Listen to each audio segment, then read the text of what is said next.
se prononce.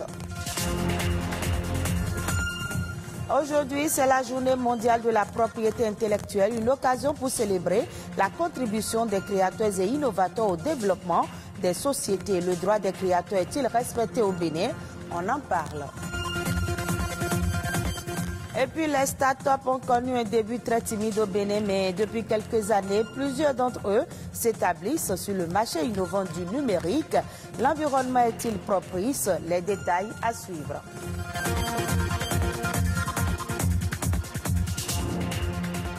Direction le collège d'enseignement général de Weiho pour parler des mathématiques.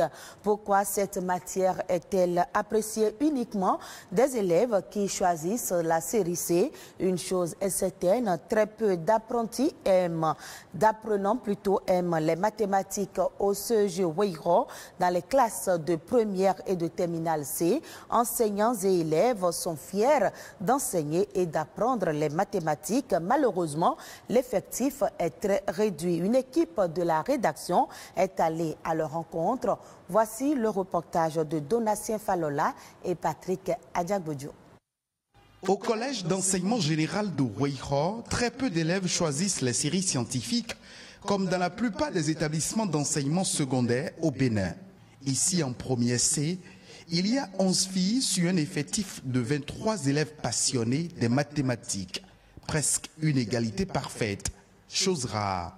Au nom de ses camarades, Laurette avoue que les maths sont faciles à comprendre. La mathématique est un jeu. Si on arrive à percer vraiment le sens, on pourrait comprendre. Tout le monde fuit la mathématique parce que c'est répandu que c'est difficile. Mais la mathématique n'est pas si difficile que cela. Il y a une démarche, il faut juste la suivre de telle sorte à trouver une réponse. Parce que la réponse est là, il faut juste la trouver. En fait. La réponse, elle a su trouver en choisissant la série scientifique. Comme elle, certaines de ses devancières en classe de terminale C raisonnent de la même manière.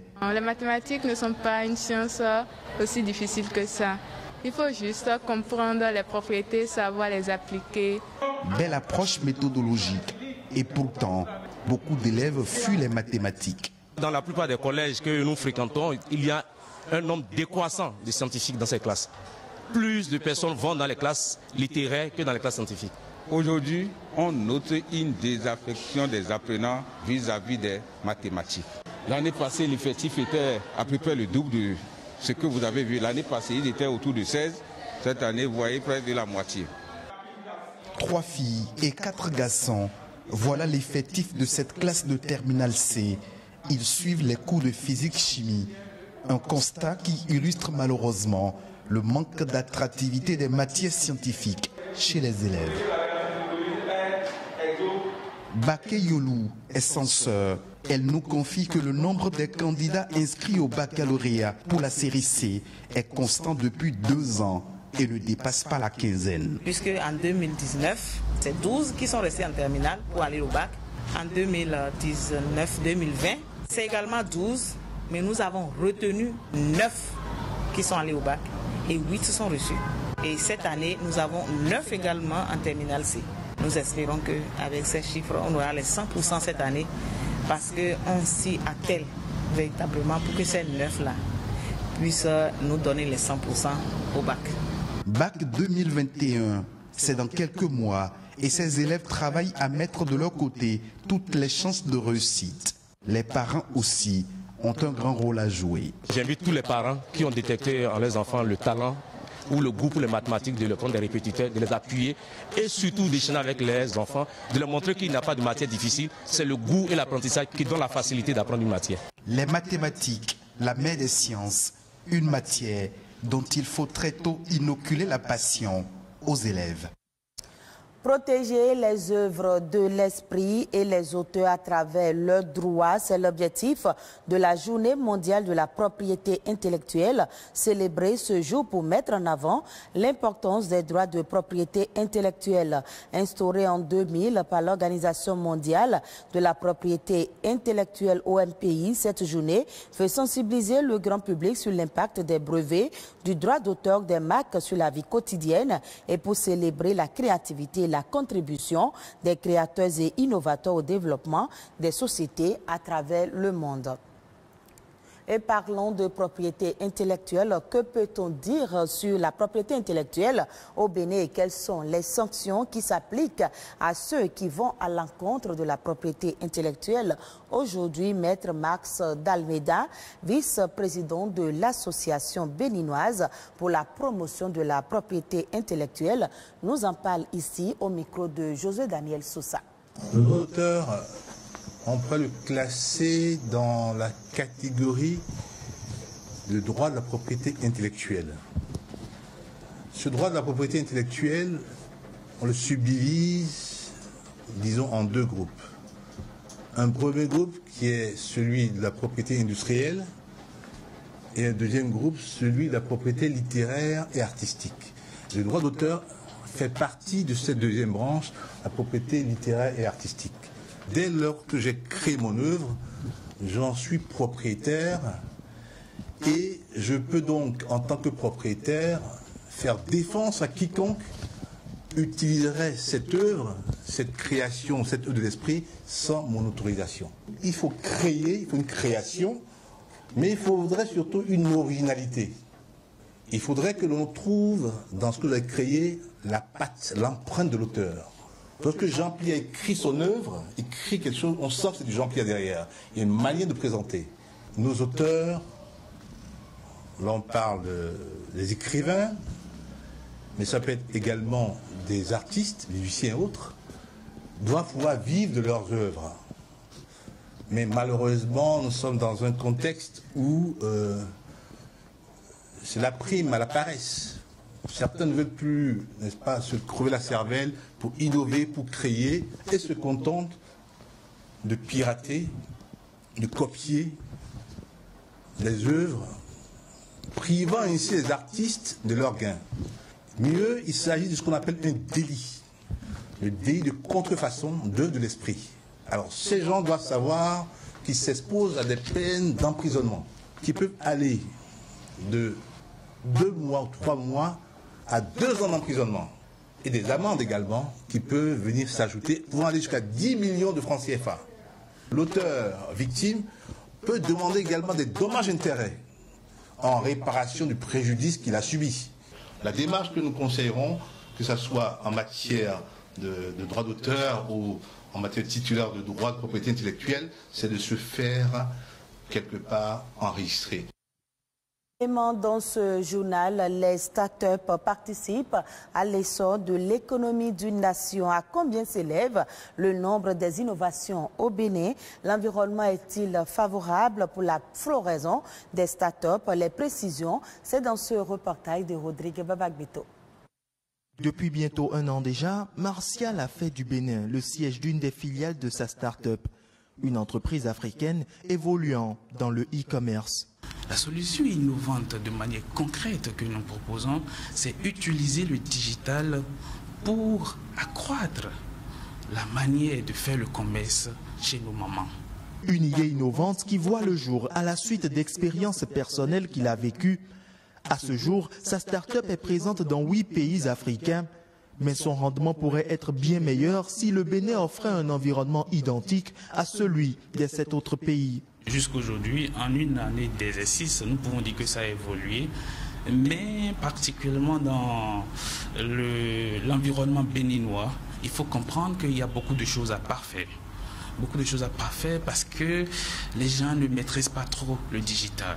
Les gens ne maîtrisent pas l'avantage qu'on peut tirer du digital. Par contre, dans d'autres pays comme le Sénégal, où nous sommes activement présents, ils ont pris rapidement à bras le corps. Le Ghana, ils ont pris rapidement à bras le corps parce qu'ils sont plus évolués digitalement que nous. Ici, une jeune pousse gravit les échelons dans le secteur de l'électronique et de l'informatique. À sa tête, Wenceslas, dont voici la récente réalisation.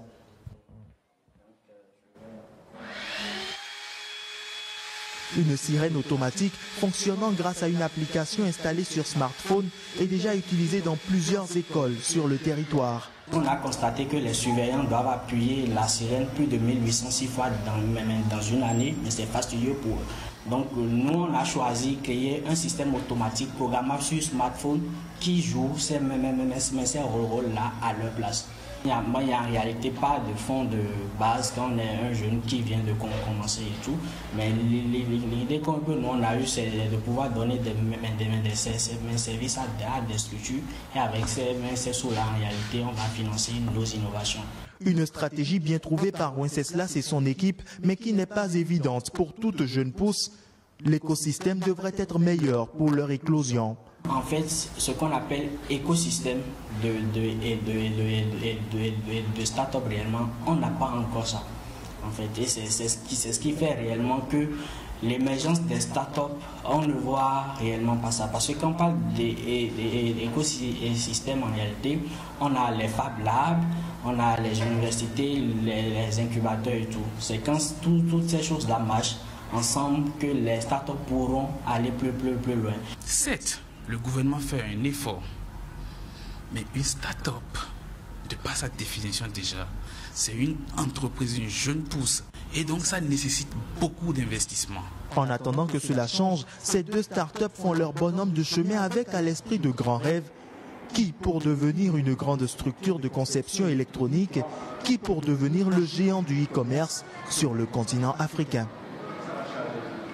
Paradis naturel oublié, la Sierra Leone a longtemps été synonyme de guerre civile et de pauvreté. Pourtant, ce pays d'Afrique de l'Ouest est en paix depuis bien longtemps et y fait tout désormais pour attirer les touristes. Reportage.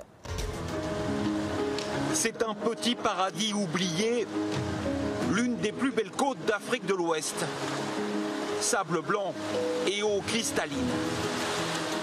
Et pourtant, la carte postale est désertée depuis 30 ans par les touristes.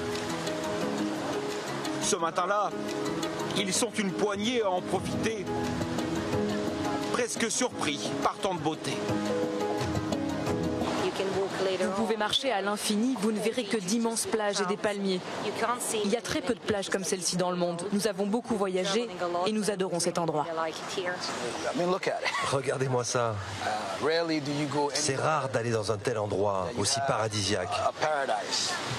Les vacances en Sierra Leone ont pourtant disparu des catalogues de voyage depuis 1991. Cette année-là, tout s'est arrêté. Le pays venait de basculer dans une guerre civile qui a tout balayé pendant 10 ans. Il ne reste plus que quelques traces des installations touristiques d'avant la guerre, comme ces ruines cachées par la végétation. Joseph Bangoura était le gardien de cet hôtel, l'un des plus beaux de l'époque.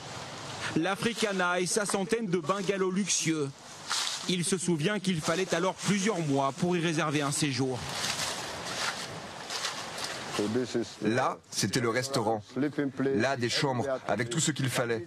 Et ce bâtiment, là-bas, c'était la discothèque, avec de la musique toute la nuit. C'était entièrement vitré, très beau, magnifique. C'est là que tout le monde s'amusait. Il faut dire qu'à la fin des années 80, la Sierra Leone était une destination haut de gamme. Près de 100 000 touristes français fortunés séjournaient ici chaque année. Des célébrités aussi comme Johnny Hallyday ou François Mitterrand profitaient de ces paysages de rêve. Depuis, le pays n'a jamais pu retrouver l'image d'une destination paisible, alors qu'il n'y a plus aucun problème de sécurité aujourd'hui. Mais certains y croient encore. Quelques mètres plus loin, sur la plage de Toké, un hôtelier a fait le pari d'investir récemment 19 millions d'euros. Alors vous allez rester une nuit de plus ce soir? Wow, c'est super. Pour lui, aucune raison de ne pas y croire. Les atouts naturels du pays sont toujours bien présents. L'objectif, lorsque cet hôtel a été construit, c'était d'attirer des clients des autres pays ouest-africains et d'Europe. Vous savez, on faisait une très bonne saison l'an dernier. En janvier, février, on avait de bons résultats. On pensait qu'on ferait de bons profits en 2020. Malheureusement, le Covid est arrivé. Mais sans le Covid, nous aurions fait de très bons bénéfices.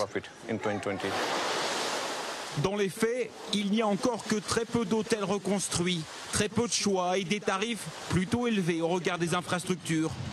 La Sierra Leone continue sa lente reconstruction. Elle tente désormais de séduire les tours opérateurs, avec en ligne de mire la reconquête du marché européen. Et ce sera tout pour ce journal que vous pouvez suivre à nouveau sur le www.ortb.bj. Merci à vous de nous avoir suivis.